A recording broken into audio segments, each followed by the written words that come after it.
पुण्यात जमिनीच्या वादातून गोळीबार झालेला आहे। हवेली तालुक्यातील केसनंदमध्ये गोळीबार झाल्याची माहिती। गोळीबारात एक जण गंभीर जखमी झालाय।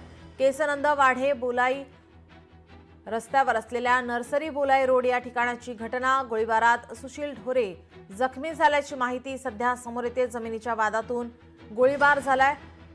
हवेली तालुक्यातील केसनंदमध्ये गोळीबार झाल्याची माहिती समोर येते।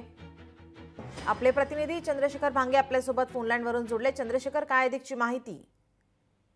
नीलम, पुण्याजवळील असलेले हे जे केसनंद गाव आहे या ठिकाणी मध्यरात्री फायरिंग झालेली आहे। सचिन ढोरे या आरोपीने जे ते आपल्या चुलत भावावरती शेतीच्या वादातून ही सगळी फायरिंग जी आहे ती केलेली आहे। आपण पाहिलं तर मध्यरात्रीचा हा सगळा प्रकार आहे आणि जो जखमी आहे त्याला पुण्यातील एका खासगी रुग्णालयामध्ये दाखल केलेला आहे। आपण बघू शकतो की या ठिकाणी सगळं जे पुण्याजवळील जो परिसर आहे आता जमिनीच्या मोठ्या प्रमाणात भाव वाढलेले आहेत आणि या सगळ्या जमिनीच्या भावातून वादातून हा सगळा प्रकार झालेला आहे। खरं तर आपण या आरोपी जो आहे त्याला पोलीस जो आहे तो त्याला शोध घेत आहेत अशी सुद्धा माहिती जी आहे ती आता समोर येत आहे। एकंदरीत या घटनेनंतर परिसरामध्ये मोठी जी आहे ती खळबळ उडालेली आहे। नीलम, धन्यवाद चंद्रशेखर आपण दिलेल्या माहितीसाठी।